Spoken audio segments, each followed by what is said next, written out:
Hello and welcome to World Insight with me, Tian Wei, coming to you live from Beijing on CGTN. Coming up on today's program, Chinese authorities order several foreign companies to fix mistakes in their websites, which list the Chinese territories as independent countries. A case of simple mistake, or is there more than meets the eyes? And WeChat rolls out the red carpet for an annual conference. Are we seeing another wave of innovation from the popular messaging app? We hope so.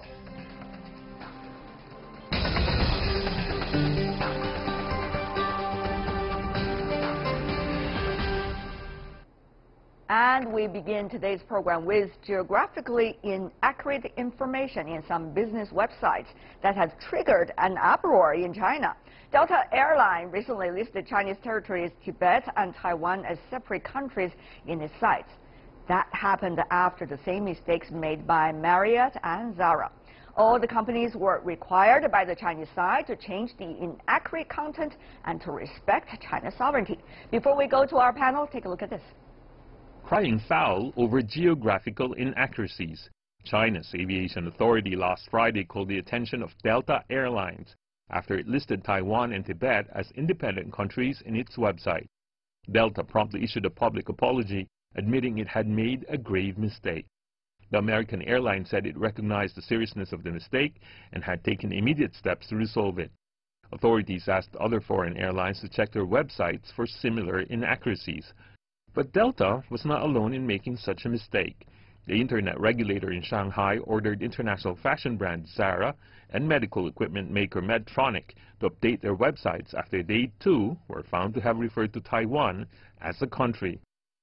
The two companies complied with the request and also issued public apologies in their Chinese websites. Earlier, Chinese authorities shut down Marriott International's domestic website, which listed Chinese territories Tibet, Taiwan, Hong Kong, and Macau as countries. Marriott's Chinese site shows a message with an apology saying the company never supports any separatist organizations that seek to undermine China's sovereignty and territorial integrity. Chinese authorities ordered foreign firms to immediately fix the mistakes and warned it will take legal steps to resolve the problem if they fail to do so. The Chinese Foreign Ministry also had this to say. We welcome foreign investment, and the foreign companies here must respect China's sovereignty and territorial integrity, abide by China's laws and regulations, and respect Chinese people's national sentiments. This is also the basic respect to the country that any foreign company that invests here must show. These website mistakes have triggered an uproar in China. People are wondering whether businesses made a simple mistake or there's more than meets the eye.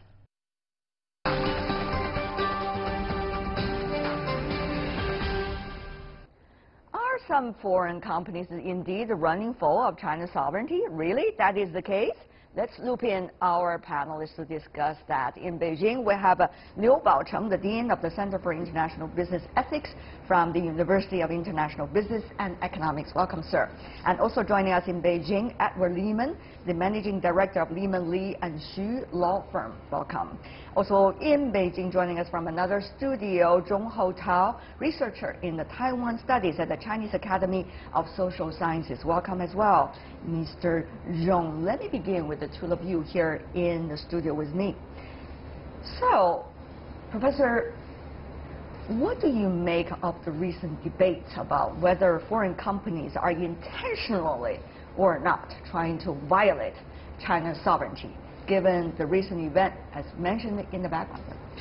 I think, yes, there is a rising national pride among the Chinese netizens, but this pride is not really completely matched by the knowledge of many of those multinational companies who are freshly entering into China or handle a natural extension of their information system without adapting to this environment. And it also is a reflection of the blunder made by some of the firms like Marriott and Delta, that they do not have the right of do's and don'ts orientation for management to come to China. And also, I think the Chinese government has also the responsibility to educate more of those, and they can even hire NGOs or third-party services to educate more of the multinationals to comply with the Chinese standard. Is it about awareness? Is it about the know-how? Is it about, just a simple determination to violate China's sovereignty? Well, I think about the famous journalist H.L. Mencken. He said no one ever went wrong underestimating the intelligence of the average American. So a couple of those companies, Delta Airlines, Marriott Hotelier, both American companies, and quite frankly, I mean, they probably were just plain stupid. I mean, and I would imagine that they're backtracking.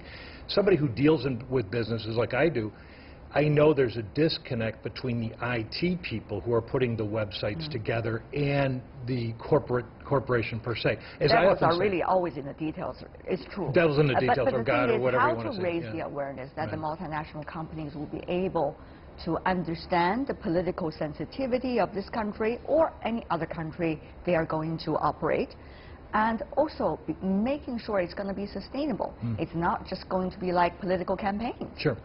I think that education is one thing. Yeah. Actually, I've been teaching a course, Doing Business with China, in the United States. You're not going to do advertisement for your course here. In the United States, that's my job. Right, go ahead. Teaching many of those foreign executives who are prepared to come to China. So the first is don'ts and don'ts. Yeah. So when you come to a country, actually this also applies to to Chinese companies and Chinese individuals who visit or invest in overseas. That's a great point, because what we are seeing today, it's a global business landscape. Wherever we travel, there are political sensitivities in that culture, in that country, in that history. But as a foreign investor, how can you educate yourself and make sure you have enough awareness to go ahead and try to educate yourself? It's a big question mark, particularly when you have a very competitive environment for your business at any moment. Sure. The professor and I were talking about this before the show began, and we were saying, without me participating? Is that what you're saying? We were trying to get you involved. It was very difficult. But no, but one of it is, I can understand Hong Kong, I can understand Taiwan, perhaps making a mistake, but Tibet, I mean, I think that this is beyond the imagination. There's not that many Delta Airlines flights in there. There's not that many Marriott Airlines. So I don't know where that happened and how that happened. And in your course, I don't think you need to tell them Tibet is part of China. I think there is some confusion because the airlines are going together, the hotels and whatnot are together. And I'm trying to explain to clients that's the common law jurisdiction, not a civil law jurisdiction. And people still are confused as to what Hong Kong is and Macau and different places. One of the things we need to deal with old habits, because there has been a lack of awareness, just a matter of fact, about these issues. For example, Taiwan is part of China, and Hong Kong is part of China, and also Macau is part of China. Tibet, of course, is part of China. So when you do not have the old habits right, it is very difficult and challenging to make sure that the new awareness could rise. But that is the landscape that we are dealing with. I mean, we are dealing with an international business landscape. That's what multinationals need to learn. And that also leads to what Professor Liu just talked about, which is Chinese companies going global. Right. Also face similar issues about cultural, political sensitivities and awareness. That's right. I think. Are we ready? Yeah, actually, when I was coaching one company, and as how to make a difference, how to write correctly, DPRK versus ROK, and right now with the split of Sudan, South Sudan, etc. And so this is something that we need to be prepared. As a matter of fact, in some of our training programs for foreign government officials, we mentioned the 3 Ts, the Tibet, Tiananmen, and Taiwan issue, so that you should pay attention to. And also for Chinese executives who get prepared to go overseas, they also receive some of the orientation, I should say. We need to do far more better homework. Many Chinese companies are in a rush, simply that they go and try and in certain of the documents and which are not really spelling the right name of the business leader or the It sounds like a cliche, but it's actually not. Because when incidents happen like this, it's not going to be pleasant. No. So companies better learn before mistakes are being made. Having said that, though, let's go to Mr. Zhong, because Mr. Zhong, we invite him as a scholar on the issue of Taiwan. Let him explain to our viewers internationally why this thing is so sensitive politically to China, why the Chinese care so much about the issue of Taiwan, the issue of Hong Kong, the issue of Tibet. Mr. Zhong, probably you can help us to understand better. Yes, of course. Since Taiwan, just as you said, Taiwan, Hong Kong, Tibet, and other areas are China, inseparable part of China. So it is quite related to our national key interest, and it is quite related to our people's national pride and the national feeling. So if somebody take Tibet or Taiwan or Hong Kong as a foreign country, then it would hurt our national interest. It would hurt our people's national feeling. So that is the political sensitivity of Taiwan issue, of Hong Kong issue, or Tibet issue. Right. So and the Taiwan issue particularly, which is your expertise, Mr. Zhong, recently has experienced some quite ups and downs, shall we say, over the past 1 year or so since a new administration came to power in Taiwan. There was the party struggles among the political parties in Taiwan, and those that are closer to the mainland are likely to be further punished and suspected against. And there's also the recent Congress decision in the United States, at least in the Senate, about the Taiwan certain kinds of specific legislations, which is still in the process. That's why it seems that this side of the world, particularly here in China, things related to it can become very sensitive. Mr. Zhong, help us understand better. And for cross-strait relations in the past year, the official dialogue has been suspended just because Taiwan authority refused the 1992 consensus. But the people-to-people contact, I mean the unofficial communication has been increasing. For the example, in the past year, the cross-strait economic ties has been increasing by about 14%. So from this, you could find that the cross-strait people-to-people contact has been warming, although the official dialogue has been cooling. As for the Taiwan Travel Act in United States, I think it is hurting our people's feeling, and it is damaging the One China policy, which is written in 3 Sino and U.S. joint communiques. So I think the United States should restrain itself and respect our national interest. Absolutely. Mr. Zhong, while you were talking, I was trying to note down some of the terminologies. For example, 1992 consensus. For those who have not studied this side of the politics well, they probably wouldn't know. And also the 3 joint communiques between China and the United States. How much is it talking about Taiwan? To what extent? About what content is it relating to Taiwan? Probably for those who are not in the field may not know necessarily. And also the people-to-people relations you specifically talk about without giving specific examples. What I'm trying to say is that when we have cross-cultural communications, we all need to be very aware, including myself, about what has been said clearly and what are being taken granted, whether that is correct or not. So in this case, when these companies, Mr. Zhong has already advised carefully, when these companies are aware of their mistakes, they should correct it. If they don't, that is a mistake of a very totally different nature, right? Oh, no, absolutely. And I mean, everyone wants their sovereign borders recognized. And this is the whole thing with Mr. Trump right now. I mean, he's saying, let's enforce the laws, let's talk about our country. And the same thing is I'm not true sure with that China. should be compared to what is going on here in China about this case. It's not dissimilar. I mean, in as much as saying, one must follow what is the law of the land of the People's Republic of China, which is saying that this is an inseparable part. That's Taiwan. That Macau and Hong Kong are inseparable. So that's. Here comes the thing. It is not just the issue about whether people respect the sovereignty of China. It has also become an issue when it's being portrayed internationally about China's relations with multinationals these days. We have heard different versions of stories about what China's attitude toward foreign investors these days compared to maybe 20 years ago, and the other way around, how international investors as a result interact with China, and then how Chinese are looking at these attitudes coming from international investors and react even more.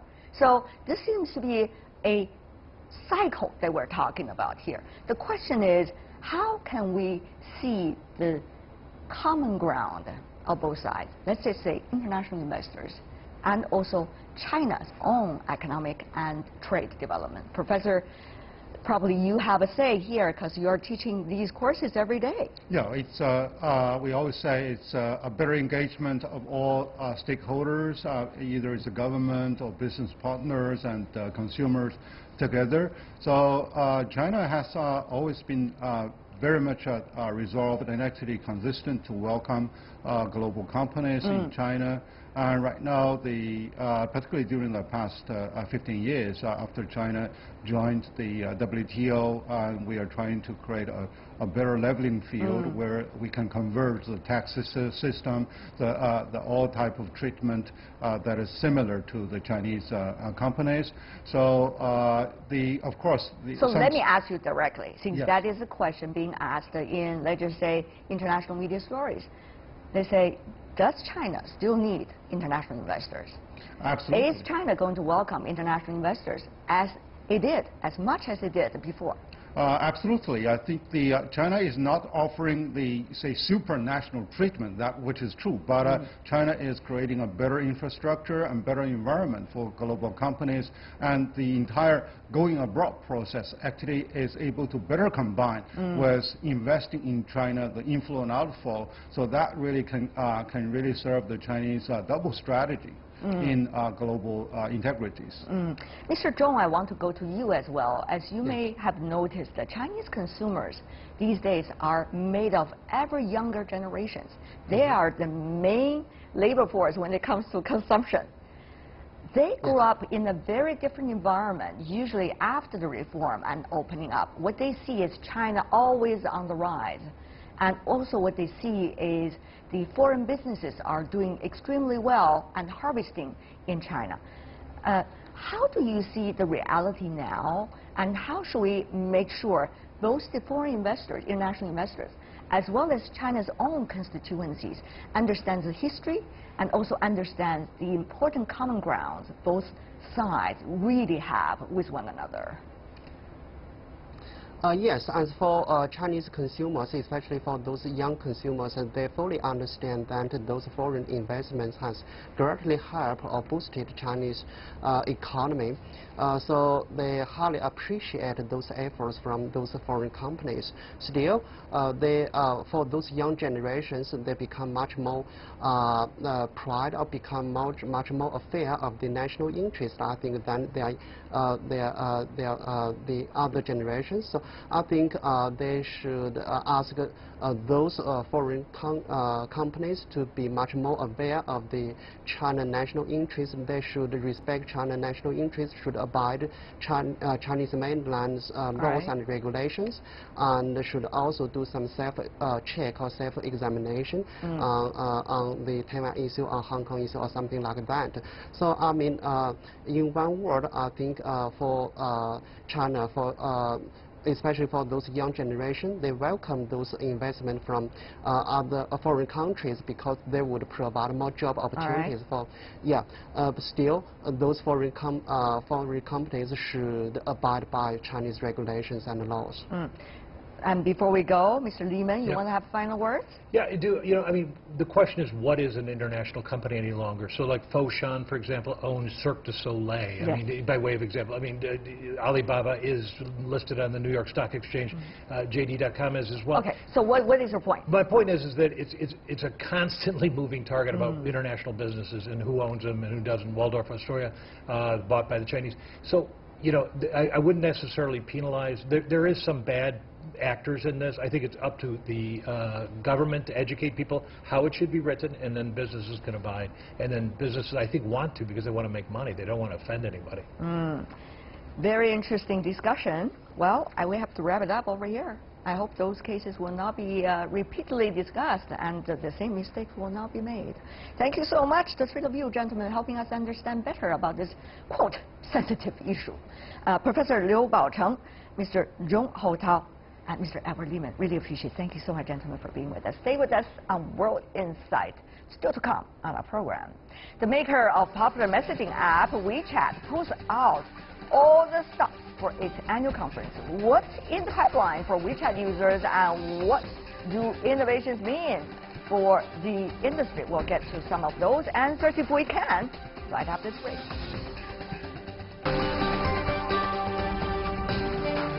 Welcome back. You're watching World Insight with me, Tian Wei, coming to you Monday to Friday live on CGTN. The fourth annual WeChat World event was held in the super app's hometown of Guangzhou today. WeChat experts rolled out their strategies for 2018. What opportunities will that create for China's internet sector and probably even more? Take a look at this. When this man speaks, China's whole internet community listens. WeChat founder and president Alan Zhang spoke at the 2018 WeChat Open Class Pro, the annual conference of China's most influential social media app. He started by challenging the audience to beat his high score in the newly launched mini-game Jump Jump, which is now overwhelmingly popular with WeChat's nearly 1 billion users. If anyone can top my score of 3,000, I invite him or her to our office to play in front of us. If they do it, they get a special reward. WeChat has already become a super app, providing services from basic messaging to mobile payment to e-commerce and, of course, gaming. But Zhang says his ultimate goal is to make WeChat the best tool on the internet. Last year, WeChat launched their mini program function, which can perform app-like tasks without the apps, thus saving device space. Just scan a QR code or search for the app's name to open it in the WeChat. Mini program director Wu Renjie says there are now over 580,000 mini program and 170 million daily active users. Well, a whole ecosystem of services that allow users to do pretty much anything they want without leaving WeChat, which was possible before with official accounts. But now with empowering with mini programs, I think it's taken it one step further and really providing true native app-like experiences for a whole range of things. WeChat has touched almost every aspect of the online to offline field, from collecting parking tolls to staffless convenience stores. And now it's ready to enter another arena, selling collectibles like toys and fridge magnets. Experts say WeChat has grown far beyond a messaging app in China. The next challenge, expanding overseas.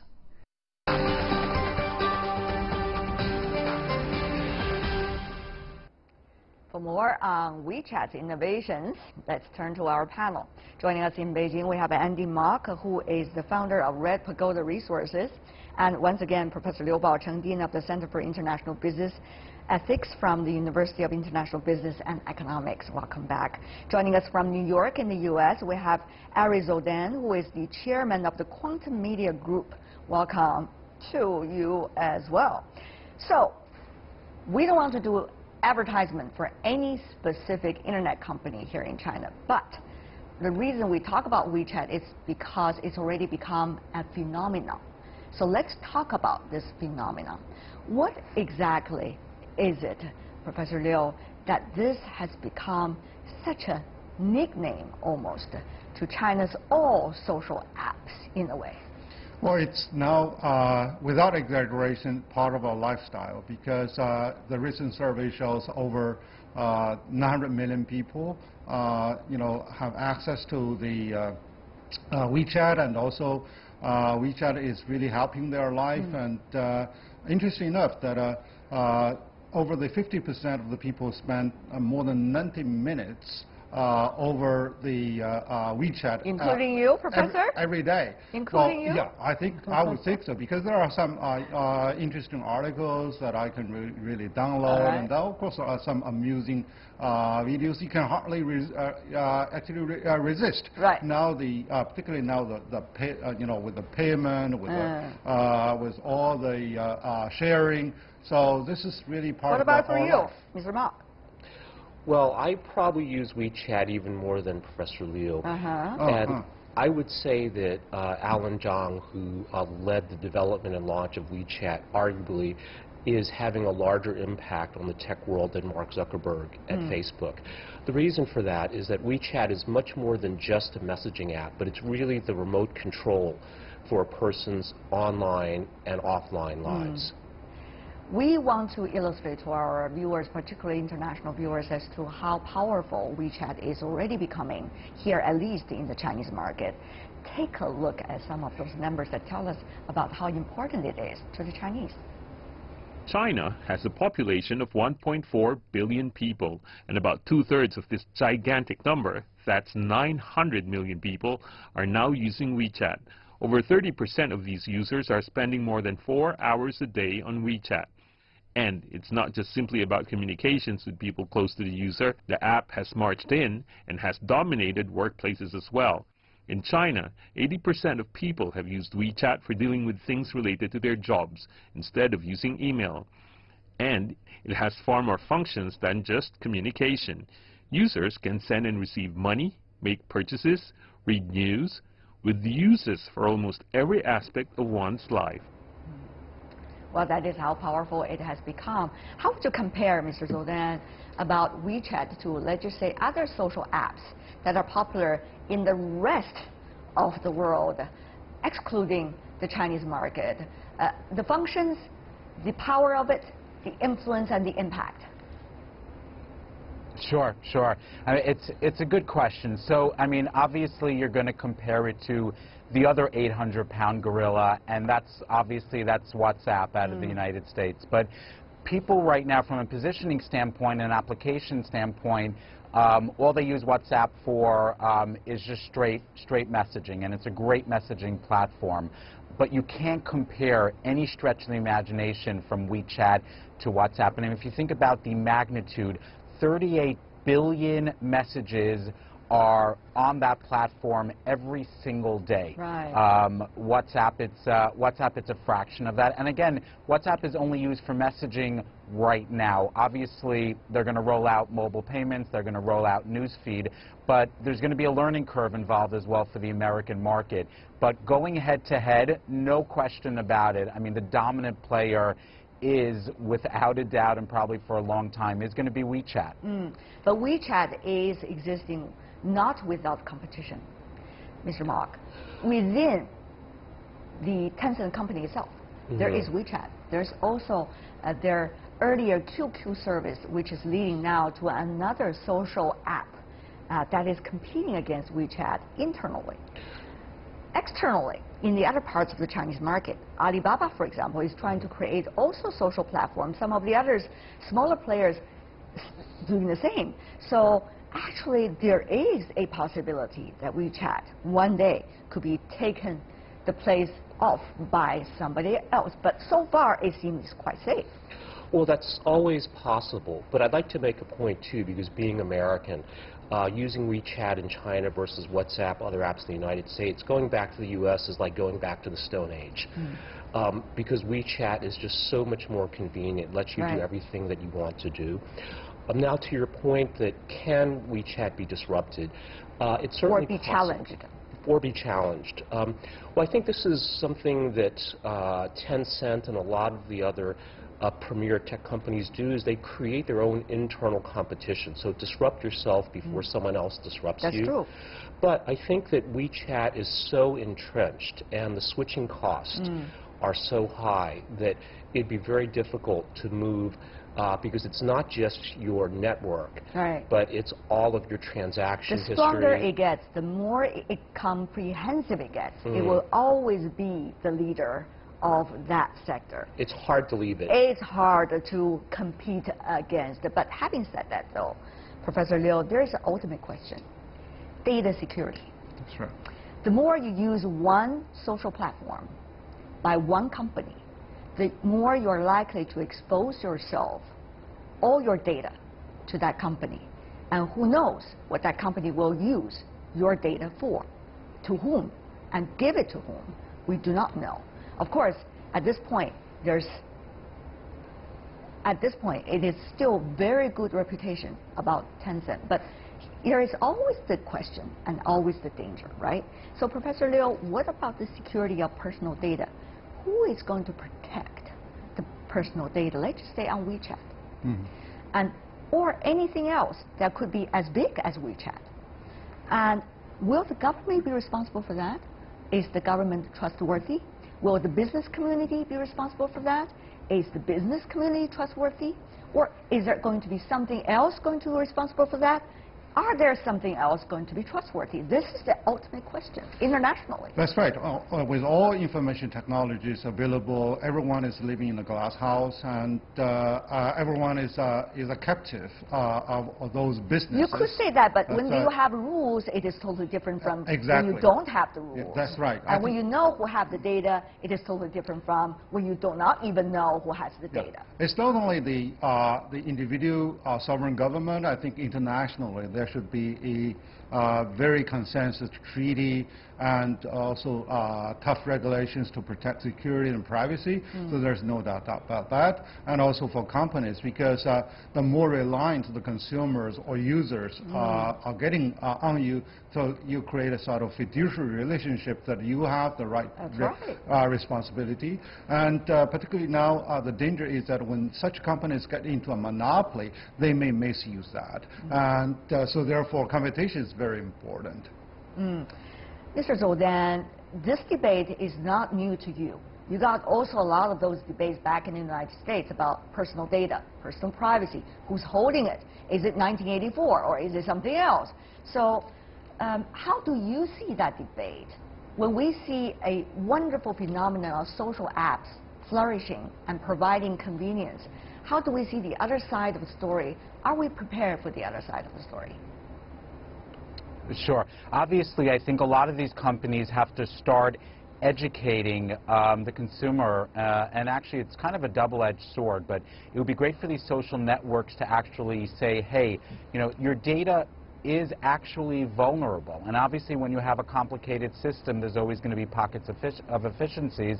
But if they can go to market and say, yes, listen, the data is vulnerable, but this is how we're going to protect you and protect your data. Right. But, you know, there's something out there as well, is that if people are really concerned about their data and identity theft, they don't have to sign on to these social networks. And I always push back about that. If they're really, really concerned about it, you know, don't use a social network if that's a real concern. But I think that there's going to be an education curve involved. But I do like the approach, quite frankly, from a PR perspective that you know, go ahead, educate the consumer. There's nothing wrong with that. That your data may be hacked, your data is vulnerable. However, this is the way to protect yourself. But you know, Mr. Zhou Dan, I just want to, you know, in a way, debate against what you have just said. When you say, well, just leave it if you don't want to have your so-called data violated. The question is, when everybody else is doing it, when you are living in a society, probably that is already becoming one of the only few options. You have to go with the crowd. That is what we do in a human society. The question is not about you ask individual consumers to leave it, but rather how businesses, governments, you know, or other players should make it better for the consumers who are signing up to this, Mr. Zhou Dan. For sure. For sure. And quite frankly, I think the social networks, the messaging apps, take this into account when they roll out some of these programs. And obviously, you know, for instance, WhatsApp and WeChat are going to be rolling out gamification, for instance. There's just more data that's going to be pulled down. There's a company out of the U.S. called Puzzle, you know, which is really focused on protecting the data, but they also inform their customers about it, and they inform their clients, you know, which is just good practice. And I think a lot of the companies are going to be focusing on that. The reason we are talking about it is not just because we we want to talk about data security. The reason we talk about because we are talking about an international business in a global scale. So data is safe or not is going to impact on the result of the business. Having secured the Chinese market, WeChat can now go global. How far can it go? So far, WeChat is only the most common messaging app in China and Bhutan. WhatsApp is the most popular app in 107 countries, including India. Facebook is the second most widespread app, leading in 58 countries, including the United States. Line is the most popular app in Japan and Thailand. So here we see the map. Here we see how the warring states of all the tech companies are competing against one another, and that is exactly why we are talking about competition and we are talking about safety here. Professor Liu. Yes, I think now there's more at least Chinese people are getting more engaged with the global community with spread. And so therefore, let's start to push from the commonwealth of the Chinese across the globe in the first place. And then, of course, when Chinese e-commerce is spreading more to every corner of the globe, so that's quite a push forward. And also, they have to use the proper language. I read some of the English versions of the WeChat policy, etc. I do not see much of the professionalism in there, so they need really to shape with more expertise and talents, not only the technical side, but on the cultural and language side. See, the Chinese consumers are always very critical. A lot of self-criticism already going on here in this market. Having said that, competition globally. How do you sharpen your skills and your edges and make sure, Mr. Mark, that it would be not only in your home turf, but also internationally, you can get through all the tests of politics, economic competition, as well as cultural barriers? That is the question, isn't it? It is, and I think that's a very, very difficult challenge in this space, because the nature of the product, WhatsApp, Facebook, WeChat, they're very sticky products, so it's hard to get users to switch. Now, when we look then also... Once they get to the market, it's very hard to switch. Yes. And because it is also interactive, you know, if we talk together with WeChat, you know, if I switch to WhatsApp, then what about you? So that's why it's interlinked. Yeah, but that's what makes it hard to switch, hard to leave. Yeah. But I think that also the other issue too is. I'll just finish this point. Okay. But the other, I think, issue too is that because there is increasing wariness of China amongst other countries in the world, that's a challenge that WeChat and Tencent also needs to address. So it is going to be an opportunity and a challenge, I think, for WeChat to expand meaningfully outside of China. And that is different from what Alibaba is facing, in fact, because Alibaba is only e-commerce, and yet WeChat is trying to incorporate all these elements and functions onto one platform. So it is facing a different nature of competition over there. Let's go to Mr. Zhou Dan. You just please have your words.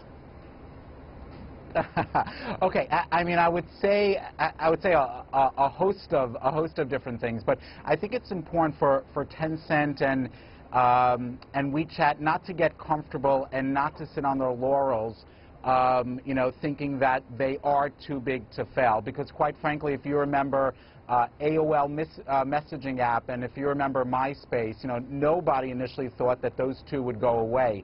So I think it's important really for Tencent and WeChat to continue to focus on innovation. And let me just say that on the international side, they've got so much money to be able to crack into the market. I am sure, without a doubt, that WhatsApp is very, very nervous about it. And I do think that China will crack the U.S. market. Having said that, though, it is not just something about national boundaries. It is much more than that, as all of you gentlemen understand, that innovation only takes a few years to have a totally new leap and totally new way of doing things. And of course, you could say you have the data, therefore you have everything. But still, maybe the next wave of innovation can be based on more than just the data. So, Mr. Mark, how do you see that competition, the nature of that kind of competition? Well, I think not missing these turns is incredibly crucial. In that, you know, the transition from desktop computing to mobile, and now we're moving to this next era of whether that's, say, augmented reality or some other type of technology, that companies can miss that and be left behind. So I think that that is an incredibly important area that I'm sure Tencent is focusing on. Catch up always in the team and hopefully always as a leading position. What about you, Professor Liu? I think there are two major directions for a breakthrough. One is the artificial intelligence that can really have deep learning so that they can be more friendly to people. And the other is really the cross-sector cooperation. Final words as well. Mr. Zoldan, you want to say something? Sure. Well, I'm very, as a New Yorker, I'm very outspoken and I interrupt all the time. So please, I am as well. That's the way, the rule of the game. I'm a former New Yorker as well. Final words exactly. from you, Mr. Zoldan. Sure.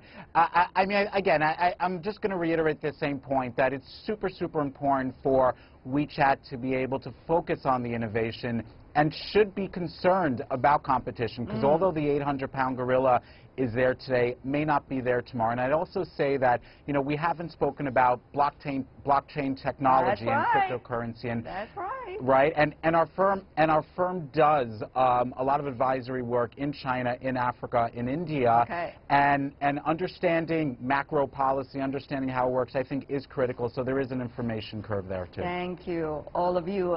Ari Zoldan, Liu Baocheng, and Andy Mark. Really appreciate the gentlemen for being with us, helping us understand better, not just about WeChat, but something more than that. That is all the time we have for today. If you'd like to see more, try to find us, World Insight CGTN, into your search engine, or check out our YouTube channel. Follow us on Twitter, Facebook, and Sina Weibo. From me, Tian Wei, and everyone on the World Insight team, thanks for watching. Tune in again next time for insights across China and around the world. Good night.